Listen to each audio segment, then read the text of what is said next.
त्यामुळे त्यांनी येत्या 5 फेब्रुवारीला काम बंद आंदोलनाचा इशारा दिला. हे बघा, ही दरवर्षीची पद्धत आहे की आपण साधारणतः मंजूर नियत वयाच्या 1.5 पटीनं कामं मंजूर करत असतो, उपलब्ध नियत वयाच्या. आणि दरवेळी त्यातली काही देयकं आपण मार्च अखेर, वर्षाअखेर जेव्हा होती 31 मार्च, त्याच्या अगोदर काही देयकं देतो आणि काही स्पिलओव्हर राहतो. म्हणजे जो गेल्या वर्षीचं देयक पुढच्या वर्षी द्यायचं, ही नेहमीची म्हणजे रुटीन दरवर्षी चालत आलेली ही पद्धत आहे. त्यामुळं काही ठिकाणी स्पिलओव्हर हा राहिला जास्त, ह्याच्याबद्दल दुमत नाही. परंतु तरीसुद्धा ज्या काही लोकांची कॉन्ट्रॅक्टर लोकांनी कामं केलीत, विकासाची असतील किंवा कसल्या कामांची असतील, आणि त्यांची देयकं बाकी आहेत, तर त्या अनुषंगानं तो स्पिलओव्हर हळूहळू कमी करण्याचा प्रयत्न सरकारचा आहे. माझं आव्हान राहील सगळ्याच यंत्रणांना, कॉन्ट्रॅक्टर लोकांना, की बाबा त्याने अशा पद्धतीनं चालू असलेली कामं थांबवू नयेत. आवश्यकता असली तर सार्वजनिक बांधकाम मंत्र्यांच्या बरोबर मी स्वतः चर्चा करतो. पण हा स्पिलओव्हर नेहमीच राहत असतो, काही याच वर्षी राहिला आहे असं नाही. तो आपण पुढच्या आर्थिक वर्षामध्ये भरून काढत असतो. लाडक्या बहिणीमुळे हा बोजा वाढलाय. लाडकी बहिणी योजना महाराष्ट्र सरकारने काढली आणि त्यामुळे हा बोजा वाढलाय. त्यामुळे आमचं काम रखडली जातात असं पण त्यांनी सांगितलं. मग त्यांचं काय म्हणणं आहे? लाडक्या बहिणी योजनेचं काय बंद करायची का? काय म्हणणं आहे त्यांचं? शेवटी ती सुद्धा गोरगरीब कुटुंबातल्याच महिला आहेत ना.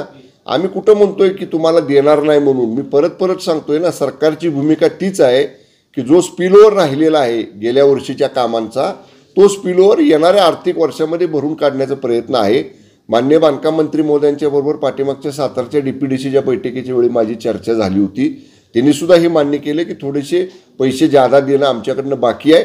परंतु ते म्हटले वित्तमंत्र्यांच्या बरोबर चर्चा करून 31 मार्चपूर्वी जास्तीत जास्त निधी उपलब्ध करून ठेकेदारांची देयकं देण्याचा त्यांचा प्रयत्न आहे. देवेंद्र फडणवीस वर्षा बंगल्यावर का राहिला जात नाहीत असा सवाल संजय राऊत करतायत. अशी काही त्यांना भीती वाटते? याबाबत त्यांनी काल पत्रकार परिषदेमध्ये त्यांनी विचारणा केली. कसं आहे, आता ते संजय राऊत काही उठसूट बोलत बसतील. हे बघा, ही नेहमीची पद्धत आहे. संजय राऊतांना माहीत नसेल, पूर्वीच्या मुख्यमंत्र्यांनी निवासस्थान रिकामं केलं की नवीन मुख्यमंत्री राहायला जाण्यापूर्वी काही डागडुजी करतात, रंगरंगोटी करतात, काही फर्निचर बदलतात. त्यामुळं ह्या गोष्टी नियमित आहेत तो. त्यामुळं ह्या मान्य शिंदेसाहेबांनी मुख्यमंत्री पदावरनं पाय उतार झाल्यानंतर वर्षा बंगला सोडला. माननीय साहेब आता शिंदेसाहेब त्यांचंसुद्धा जे नंदनवन बंगला आहे त्या बंगल्याचीसुद्धा दुरुस्ती चालू आहे. आता साहेब मुक्तागिरी बंगल्यामध्ये राहिलेले आहेत. तसं वर्षा बंगल्यामधलं आतलं रिनोव्हेशन, दुरुस्ती, रंगरंगोटी ह्याची कामं चालू आहेत. संजय राऊतांना काय, म्हणजे संजय राऊतांना त्याचं काय एवढं चिंता करण्याची गरज नाही. माननीय मुख्यमंत्री लवकरच सरकारी त्यांच्या वर्षा निवासस्थानामध्ये राहायला जातील. संजय राऊतांनी त्यांची काळजी करू नये.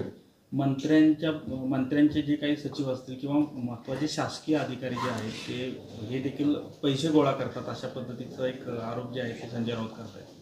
दाखवा, नाव सांगा, पुरावा द्या, उदाहरण द्या.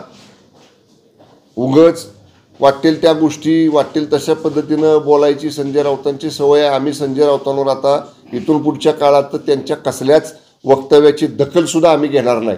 कारण मी परत सांगतो, तुम्ही ते दाखवत नाही. मी सांगतो, 1 महिन्यात दरवर्षी दर महिन्याला प्रत्येक चॅनलनं एक कार्यक्रम ठेवा महिना अखेरला.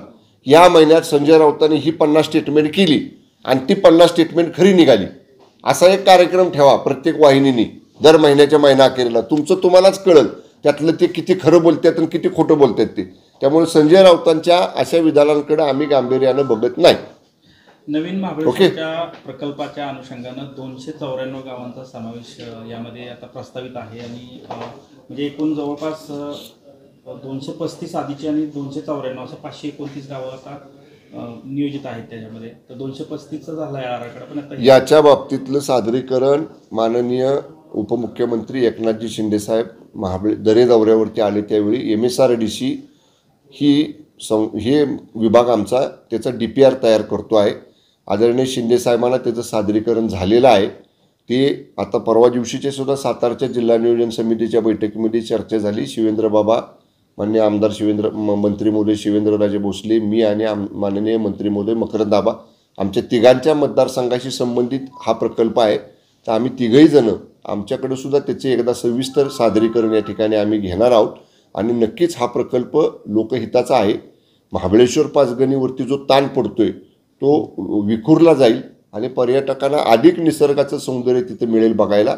आणि MSRDC सारखी एक नावाजलेली यंत्रणा त्याचा DPR तयार करते आहे.